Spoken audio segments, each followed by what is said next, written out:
Subscribe and share my channel Sudarsana. శ్రీమాత్రే నమః. శ్రీ గురుభ్యో నమః. శ్రీమద్దేవి భాగవతము 7వ స్కందము. దేవి తన విరాట్ రూప దర్శన భాగ్యమును హిమవంతునకు కలిగించుట, తరువాత సౌమ్య రూపమున ప్రకటితురాలగుట, తదనంతరము అతనికి జ్ఞానోపదేశము చేయుట. దేవతలు, భగవతి నీకు పదే పదే నమస్కరించుచున్నాము. మాత, నీ అలౌకిక రూపమును సవరించుకొని ఆ పరమ సౌందర్యవంతమైన నీ రూపమును మాకు కృపతో దర్శింపచేయుము అని వ్యాసుడు చెప్తున్నాడు. రాజా, భగవతి జగదంబ కృపాసాగరి. దేవతలు భయపడి ఉండగా దేవి తన భయంకర రూపమును చూపలేదు. అప్పుడు తన మనోహర రూపమునే దర్శింపచేసెను. ఆ సమయమున ఆమె పాశ, అంకుశ, వర, అభయముద్రలనే ధరించి ఉండెను.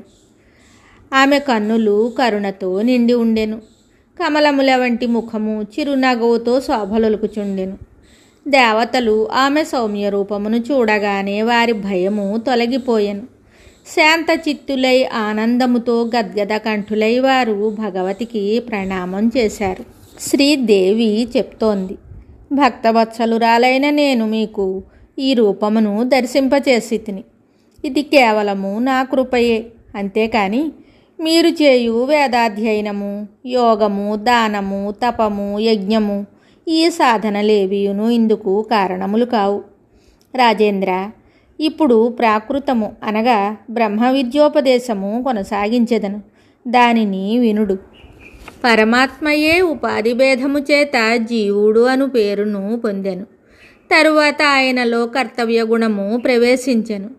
జీవుడను కారణమునే నానాయోనులయందు జన్మిస్తూ సుఖదుఖములను అనుభవించును.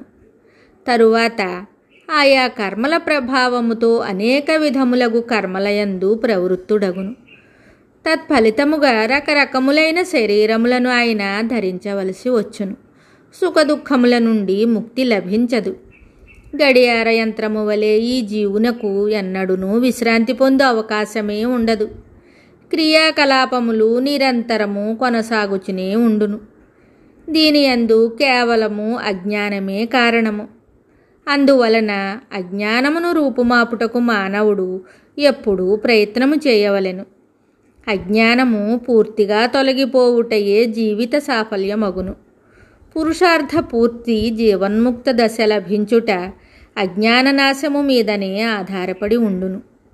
దీనినే శ్రేష్టమగు విద్య అని చెప్పబడును. హిమవంత, అజ్ఞానముతో కలిగిన కర్మ అజ్ఞానముతోనే దూరమై సఫలతను పొందదు. ఈ రెండును పరస్పర విరుద్ధములు. కర్మచేత అజ్ఞానము నశించునని ఆశించుట వ్యర్థమగును. అనర్థమును కలిగించు కర్మలు ఆకస్మికముగానే వచ్చుచుండును. రాగద్వేషము అనర్థప్రదమగు ఈ క్రమం ఎప్పుడునూ ఆగదు. ప్రయత్నమంతయు జ్ఞానోపార్జన యందే లగ్నము చేయుట మానవుల కర్తవ్యమగును. కుర్వన్నేవేహ కర్మాణి, ఈ శృతివచనమునకు అనుగుణముగా సత్కర్మలు చేయుట మంచిదే. దానికి తోడుగా కైవల్య పదవిని పొందుటకు సాధకునకు జ్ఞానము కూడా అవసరము.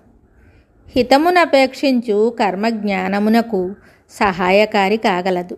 కానీ అట్లు చెప్పుట సముచితము కాదు. రెండును పరస్పర విరుద్ధములు. జ్ఞానము హృదయ గ్రంథిని ఛేదించును. ఆ గ్రంథి తయారగుటకు కర్మ కారణమగును. అంధకారము ప్రకాశము ఒకే చోట వెనువెంటనే ఉండుట అసంభవమైనట్లు ఈ రెండును ఒకచోట ఉండజాలవు. వీటి పరస్పర సహకారము పొసగదు. మహామతి, సకల వైదిక కర్మల పరాకాష్ట అంతఃకరణ శుద్ధియే. కనుక ఆ కర్మలను చేయుటకు ప్రయత్నము చేయవలెను. శమదమములు, తితీక్ష, వైరాగ్యము ఇవన్నీ చిత్తశుద్ధికి ఎంతో అవసరము. ఈ కర్మలు తప్పక చేయవలెను. అంతఃకరణ శుద్ధి కలిగిన తరువాత ఏమీయును మిగిలి ఉండదు. ఆ కర్మలు చేసిన తరువాత అనగా మానవుడు సన్యాసి అయి శ్రోత్రియుడు బ్రహ్మనిష్ఠుడైన గురువు దగ్గర ఉండవలెను. విశుద్ధమైన భక్తితో వేదాంతమును శ్రవణము చేయవలెను. ఎల్లవేళలా సావధానుడై ఉండవలెను.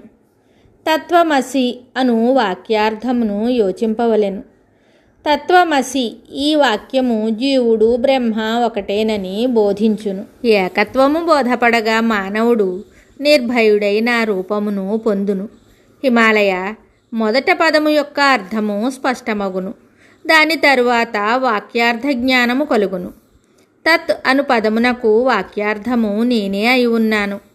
త్వం పదమునకు వాచ్యార్థము జీవుడు. ఇందులో ఏ సందేహమును లేదు. అసి ఈ పదముతో తత్ త్వం రెండింటి ఏకత్వమును తెలుపుదురు. వాచ్యార్థము వేరువేరగుటచే శృతి యందు చెప్పబడిన ఈ రెండు పదములందు ఏకత్వము ఘటిల్లదు. అందువలన ఇచ్చట లక్షణని తీసుకొనవలెను. రెండింటి లక్ష్యార్థము చిత్ అయినచో రెండింటి ఏకత్వము సమకూరును. ఇది బోధపడినచో రెండింటి అందున్న భేదము తొలగి ఏకత్వము వచ్చును. అద్వయము సిద్ధించును. ఆ దేవదత్తుడితడే అన్న వాక్యములో ఆ ఈ అను రెంటి ధర్మములు తొలగగా మిగిలినవాడొక్కడే కదా, అదే లక్షణ అనబడును. అందువలన స్థూలదేహరహితుడగు నరుడు బ్రహ్మత్వమును పొందును. పంచమహాభూతముల నుండి ఉత్పన్నమైన స్థూల శరీరము భోగమునకు ఆశ్రయమగును. ఆ సకల కర్మల భోగములను అనుభవించుటకు వృద్ధుడును వ్యాధిగ్రస్తుడును కావలసి వచ్చును. పర్వతరాజా, మాయా ప్రభావము చేత స్పష్టముగా కనిపించు ఈ జగత్తు పూర్తిగా మిథ్య. ఈ స్థూల శరీరము నా ఆత్మ యొక్క రెండవ రూపమే. ఇది 5 జ్ఞానేంద్రియములు, 5 కర్మేంద్రియములు, పంచప్రాణములు, మనస్సు, బుద్ధితో కూడినది.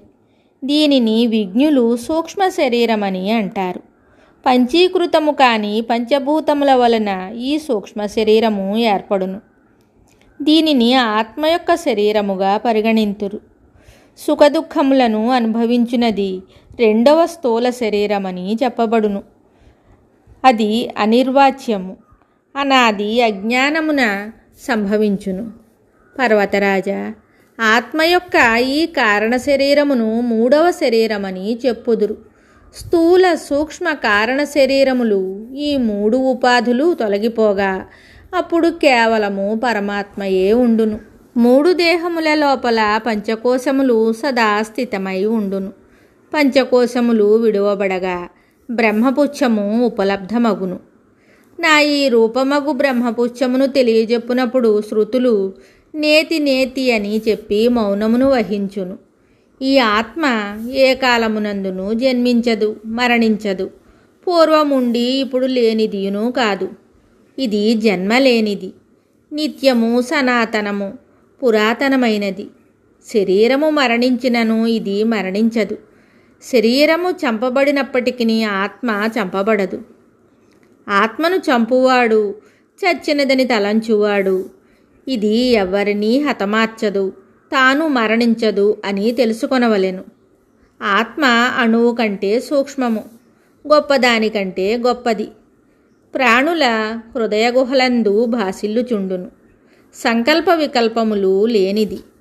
పరమేశ్వరుని కృప వలన మానవుడు దీని మహిమను ఎరుగును. హిమవంత, ఆత్మను రధికుడుగా తెలుసుకొనుము. శరీరమే రథము, బుద్ధి సారథి, మనస్సు కళ్ళెము, ఇంద్రియములు గుర్రములు. జీవాత్మ, మనస్సు, ఇంద్రియములు 3 కలిసి భోక్త అని విద్వాంసులు పలికెదరు. జ్ఞానశూన్యులు మనస్వి కానివాడు అపవిత్రుడు పరమధామమునకు చేరుకొనజాలడు. మరలా ఈ ప్రపంచమున జన్మించును.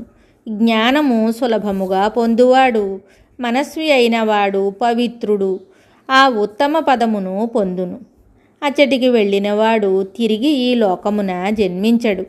బుద్ధిరూప సారథి వివేకవంతుడై మనస్సును కళ్ళెమును జాగ్రత్తగా పట్టుకొనినచో అట్టి పురుషుడు ఆ మార్గమున విజయవంతముగా పయనించి నా ధామమును చేరుకొనును. ఈ విషయమునంతయును విని తెలుసుకొనవలెను. నిశ్చితముగా తన్ను తాను గుర్తించవలెను.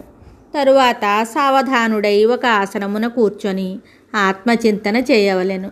రాజా, మొదట యోగమును అభ్యసింపవలెను. హ్రీం అను 3 అక్షరములతో కూడిన మంత్రమును ధ్యానించవలెను. ఈ మంత్రము దేవీ ప్రణవమని చెప్పబడును. ఈ మంత్రమును దీని అర్థమును కూడా తప్పక ధ్యానించవలెను. ఈ మంత్రమునందు హకారము స్థూలదేహము, రకారము సూక్ష్మదేహము, ఇకారము కారణదేహముగా చెప్పుదురు. హ్రీం ఈ రూపము స్వయముగా నేనే. బుద్ధిమంతుడైన పురుషుడు ఇట్లు సమష్టి శరీరమునందు క్రమముగా 3 బీజములను తెలుసుకొనవలెను. సమష్టి వ్యష్టి ఈ 2 రూపములలో నన్నే చింతన చేయవలెను. ధ్యానమునకు ముందే నా ఈ రూపమును ధారణ చేయవలెను. దీని తరువాత కళ్ళు మూసుకొని భగవతి జగదీశ్వరునగు నన్ను ధ్యానించవలెను. అప్పుడు ప్రాణాపాన వాయువులను సమాన స్థితి యందు ఉంచవలెను. నాసిక యొక్క అగ్రభాగము నుండి దృష్టి చెలింపరాదు. ధ్యాన సమయమున విషయభోగముల కోరిక పొడసోపనే రాదు. ఎవరి యందైనను దోషమును చూడరాదు. ఎవరి యందును ఈర్ష్యాద్వేషములుండరాదు. విశుద్ధ భక్తిభావముతో కూడి ఏ పర్వత గుహయందైనా లేక ఏకాంత స్థానమునందు ఆసనారూఢుడై కూర్చొనవలెను. తరువాత విశ్వమయ హకారమును రకారమునందు, పరమ తేజస్వియగు దివ్య రకారమును ఇకారమునందు, పరమజ్ఞాన స్వరూపమగు ఇకారమును హ్రీంకారమునందు విలీనము చేయవలెను. చివరకు వాచ్యవాచకరహిత ద్వైత భావశూన్యమైన నా సచ్చిదానందమయ అఖండ రూపమును చింతన చేయవలెను. రాజా, ఇట్లు ధ్యానమొనరించు శ్రేష్ఠ పురుషుడు నన్ను సాక్షాత్కరింప చేసుకొనును. అతనికి నా సారూప్యత ప్రాప్తించును. తరువాత అతని బుద్ధిలో ద్వైతభావము పొడసూపదు. ఇట్లు యోగ సంపన్నమగు నా ఈ సర్వోత్తమ రూపదర్శన భాగ్యమును అతడు పొందును. అతని కర్మకు సంబంధించిన అజ్ఞానము వెంటనే తొలగిపోవును. శుభం. Subscribe and share my channel Sudarsana.